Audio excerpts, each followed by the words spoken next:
Hello जी, क्या हाल चाल है। Welcome back to my channel. तो आज मैं आपको द साउंड ऑफ मैजिक का पार्ट 4 एक्सप्लेन करने वाली हूँ। तो अगर आप मेरे चैनल पे नए हैं, चैनल को सब्सक्राइब नहीं किया है और इसके पहले के पार्ट्स नहीं देखे हैं तो सब कुछ कर लीजिए। तो चलिए चलते हैं अपने एक्सप्लेनेशन की ओर।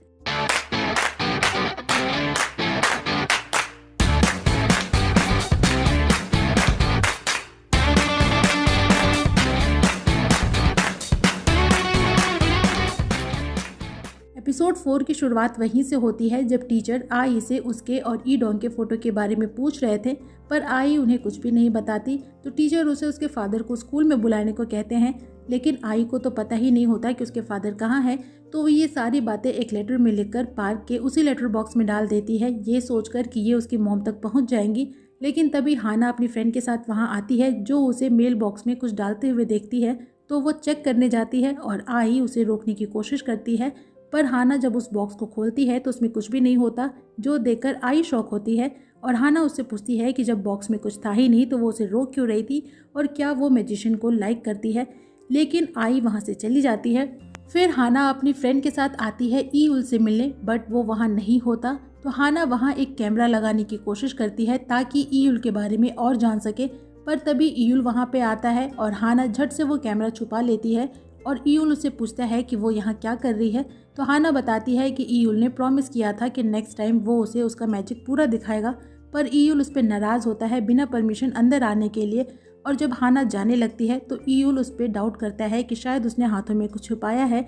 और जब वो उसका हाथ चेक करता है तो देखता है कि उसने उसकी कोई प्रॉप चुराई है, जो वो उससे ले लेता है और वहाँ से जाने को बोलता है। पर हम देखते हैं कि हाना ने वो कैमरा वहीं पे छुपा दिया है। वहीं ई डोंग की मॉम उसके रूम में आती हैं और वहाँ उन्हें मैजिक से रिलेटेड बहुत सारे सामान मिलते हैं, जैसे कि हैट, बॉल्स वगैरह वगैरह, और ढेर सारी बटरफ्लाईज भी, जैसे कि ई युल ने ई डोंग को बना कर दी थी। यानी कि ई डोंग भी अब मैजिक की प्रैक्टिस करता है। इधर आई जब घर आती है तो देखती है कि वहाँ उसके डैड उससे मिलने आए हैं, जिन्हें देखकर वो बहुत ही खुश होती है। और काफ़ी दिनों बाद वो, उसकी बहन और उसके डैड एक साथ खाना खाते हैं। उसके डैड उसे सॉरी बोलते हैं इन सब ट्रबल्स के लिए, और आई उन्हें फिर से जाने के लिए मना करती है और कहती है कि उसे उनकी ज़रूरत है, और नेक्स्ट डे उसके साथ स्कूल चलने को बोलते हैं, जिस पे उसके डैड मान जाते हैं। और आई को लगता है कि अब उसके डैड उन्हीं के साथ रहेंगे, पर वो मना करते हैं और बोलते हैं कि वो जल्दी ही पैसों की प्रॉब्लम सॉल्व कर लेंगे, फिर वो सभी एक साथ रहेंगे। और तब तक उन्हें यकीन है कि आई इतनी बड़ी हो चुकी है कि वो सब कुछ संभाल लेगी। पर आई बोलती है कि वो खुद डर कर जी रहे हैं और यहाँ वहाँ छुपते रहते हैं, फिर वो उससे हिम्मत रखने की उम्मीद कैसे कर सकते हैं। और बोलती है कि वो ओवर टाइम करेगी और पैसे कमाएगी, बट डैड अब कहीं ना जाए। बट नेक्स्ट डे ना केवल डैड फिर से भागते हैं, बल्कि वो पैसे जो उसे ई डोंग ने दिए थे, जो आई उसे वापस करने वाली थी, वो भी अपने साथ ले जाते हैं। वहीं स्कूल में उसके डैड के ना आने के चलते टीचर बोलते हैं कि अब वो उसे और प्रोटेक्ट नहीं कर सकते हैं, अब उस पर प्रिंसिपल ही कोई फैसला लेंगे, क्योंकि ई डोंग की मॉम ने उन्हें एंटी बुली कमेटी में जाने की धमकी दी है, जिससे कि आई को स्कूल से निकाला भी जा सकता है। तो आई उन्हें सारी सच्चाई बता देती है। और जब घर आती है तो उसके डैड की कॉल उसे आती है, जो उसे सॉरी बोलते हैं और जल्दी ही उसके पैसे वापस करने को बोलते हैं। पर आई उन पर नाराज़ होती है और बोलती है कि अब उसने उनसे एक्सपेक्टेशंस रखना छोड़ दिया है, और भले ही उनकी नज़रों में अब वो बड़ी हो चुकी है, जिसे किसी एडल्ट की प्रोटेक्शन की ज़रूरत नहीं है, पर यूई अभी छोटी है और वो अकेले उसे नहीं संभाल सकती, उसे एक फादर की ज़रूरत है। तो एटलीस्ट वो जहाँ भी जाए उसे अपने साथ ले जाए। पर उसके डैड उसे सॉरी बोलकर फ़ोन कट कर देते हैं। यहाँ उसके डैड भी मजबूर हैं, पर इतनी भी क्या मजबूरी कि अपनी बेटियों को ही भूल जाएं। नेक्स्ट डे स्कूल में प्रिंसिपल ई डोंग को अवार्ड देते हैं गुड कंडक्ट के लिए।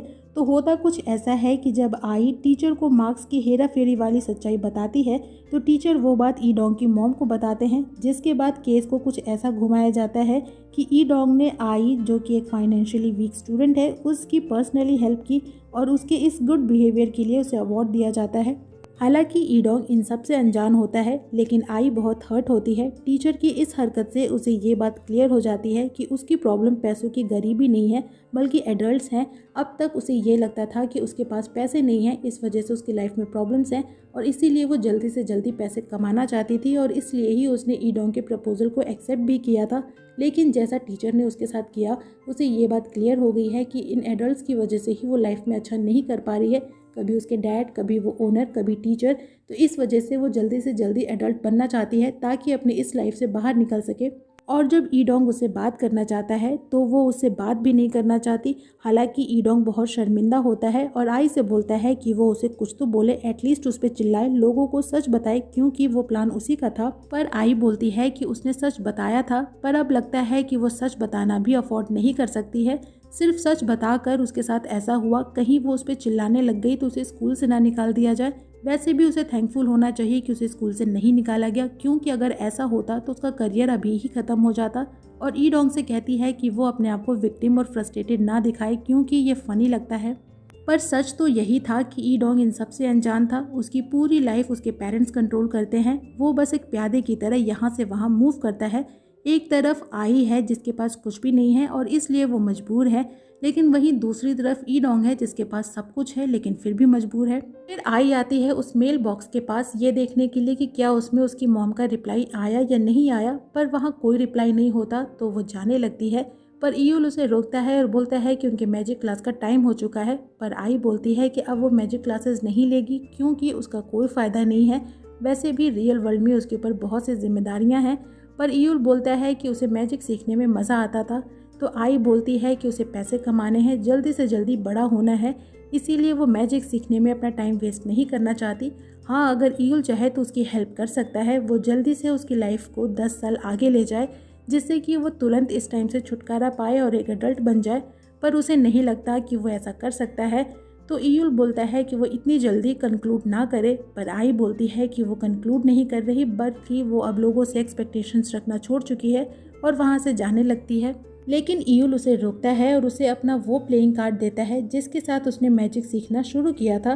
लेकिन तभी आई उसके कपड़ों पर ब्लड देखती है और उसे लगता है कि ईयूल को चोट आई है। पर ईयूल बोलता है कि वो बिल्कुल ठीक है और कार्ड देकर वहाँ से चला जाता है। इधर ईडोंग अपनी मॉम को फ़ोन पे टीचर से बातें करते सुनता है आई के बारे में, बट बिना कुछ कहे वहाँ से जाने लगता है। और जब अपने रूम में आता है तो देखता है कि उसकी मॉम ने उसके मैजिक के सारे प्रॉप्स ट्रैश बैग में डाल दिए हैं। और मॉम उससे पूछती हैं कि वो इस कूड़े का क्या करे, जिस पे ईडोंग उसे फेंक देने को बोलता है और मॉम खुशी खुशी उसे फेंकने जाती हैं। पर ईडोंग अब तक अपने पेरेंट्स के रवैये से परेशान हो चुका था और वो बोलता है कि उसके पास कोई ऑप्शन नहीं होता, क्योंकि उसके लिए आंसर उसके पेरेंट्स पहले से ही डिसाइड करके रखते हैं, उसे बस बोलना होता है। और ये पहली बार था जब ईडोंग ने पलट कर जवाब दिया था। और मॉम को लगता है कि ये सब आई के चलते है या फिर उसके इस बकवास मैजिक वाले पैशन के चलते। और आज ईडोंग उन्हें हर चीज़ का पलट कर जवाब देता है और मॉम की बस यही रट होती है कि ये सब जो वो करते हैं वो उसके फ्यूचर के लिए करते हैं और उनकी नज़रों में पढ़ाई के अलावा कोई और काम टाइम वेस्ट है, इवन अभी उनका बहस करना भी। पर ईडोंग बोलता है कि वो लोग चाहते हैं कि वो लॉ स्कूल में जाए और एक जज या प्रोसिक्यूटर बने, पर ये उनका सपना है और उन्होंने कभी भी उससे उसके सपने के बारे में जानना नहीं चाहा। और मॉम से पूछता है कि क्या उसे सपने देखने का हक है या नहीं। और मॉम तो पहली बार उसे बहस करते देखकर इतना शौक होती हैं कि कुछ बोल ही नहीं पाती। वहीं हाना को देखते हैं जो पार्क में आती है अपना कैमरा लेने के लिए, और जब जाने लगती है तो ईयूल का तोता ज़ोर ज़ोर से चिल्लाने लगता है, जिसके बाद हाना डर कर वहाँ से भाग जाती है। वहीं देखते हैं आई को जो जब घर आती है तो उसकी बहन यूई वहाँ पे नहीं होती और वो उसे हर जगह ढूंढती है, पर उसकी बहन उसे नहीं मिलती। जिसके बाद वो समझती है कि शायद उसकी बहन ने उसकी और उसके डैड की बातें सुन ली होंगी और कहीं घर छोड़कर चली गई। तो वो उसे पूरे शहर में ढूंढती है और तभी उसे एक कॉल आती है जो होती है यूई के फ्रेंड की मॉम की, जो उसे बताती हैं कि यूई उनकी बेटी के साथ उसके घर आई थी और आज रात वो वहीं पे रुकने वाली है। जिसके बाद आई थोड़ी रिलैक्स होती है। वहीं हाना उस कैमरा के फुटेज को चेक करती है और देखकर शॉक होती है। इधर आई ईयूल के पास आती है और उससे अपनी बात शेयर करती है कि बचपन से वो लोगों का इंतज़ार करते करते थक चुकी है और अभी जब उसकी बहन उसे घर में नहीं मिली तो वो और डर गई। और ईयूल पूछता है कि क्या वो अपनी हार्ड लाइफ से परेशान होकर ही जल्दी से जल्दी एडल्ट बनना चाहती है। और आई ये बात मानती है, पर अब वो जान चुकी है कि किसी भी चीज़ के लिए उसे सबसे ज़्यादा खुद पे डिपेंड होना होगा। और ईयूल भी उसे समझाता है कि वो लाइफ की मुश्किलों से घबराकर भागे नहीं, बल्कि उनका सामना करे। लेकिन अगर वो फिर भी चाहती है तो वो उसे फ्यूचर में भेज सकता है जहाँ वो एक अडल्ट होगी। पर आई मना करती है तो ईयूल फिर से अपना मैजिक करता है और उसे उसके फ्यूचर सेल्फ से तो नहीं पर उसके पास्ट सेल्फ से मिलाता है, जब आई छोटी थी और पार्क में अपनी मॉम का वेट कर रही थी। और प्रेजेंट की आई पास्ट के आई से बातें करती है। उसे ये तो नहीं बताती कि वो कौन है, पर उसे हिम्मत रखने को बोलती है और कहती है कि वो बिल्कुल उसके जैसी है और उसे यकीन है कि वो लाइफ के हर स्टेज को स्ट्रांगली हैंडल करेगी। और इन सब के बाद जब आई वापस से प्रेजेंट में आती है तो ईयूल बोलता है कि इसे टाइम ट्रेवल मैजिक बोलते हैं। वाह भाई, सभी को ये ट्रिक सिखा दो। वैसे मैं इन टाइम ट्रेवल्स पे ज़रा भी विश्वास नहीं करती हूँ और ना ही मुझे आइंस्टाइन की थ्योरी से ये बात क्लियर होती है, पर फिर भी लोगों की ये टाइम ट्रेवल और टाइम मशीन वाली फैंटेसी शांत तो होगी। और आई उससे पूछती है कि आखिर वो है कौन, और ईयूल बस स्माइल करता है।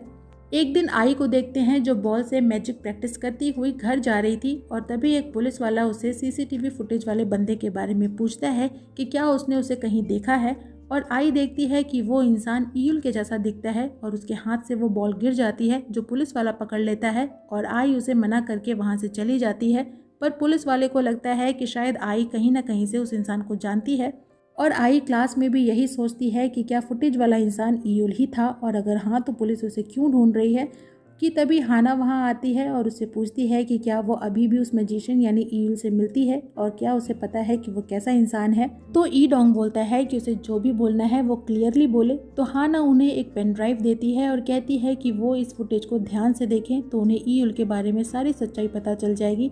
जिसके बाद ई डोंग और आई उस फुटेज को देखते हैं जिसमें वो ईयूल को किसी इंसान के साथ हाथ में चाकू लेकर लड़ते देखते हैं, और ईयूल कहता है कि वो रियल मैजिशियन है। और इसी के साथ ये एपिसोड यहीं पे खत्म हो जाता है। तो एपिसोड 4 की एक्सप्लेनेशन यहीं पे होती है खत्म। आपको एक्सप्लेनेशन कैसी लगी कमेंट सेक्शन में ज़रूर बताइएगा। वीडियो अच्छी लगे तो वीडियो को लाइक कीजिएगा, फ्रेंड्स के साथ शेयर कीजिएगा, और मुझे इनकरेज करने के लिए मेरे चैनल को ज़रूर सब्सक्राइब कीजिएगा। मैं आपसे मिलूंगी नेक्स्ट वीडियो में नेक्स्ट एक्सप्लेनेशन के साथ। तब तक अपना खूब सारा ख्याल रखिए। सायोनारा।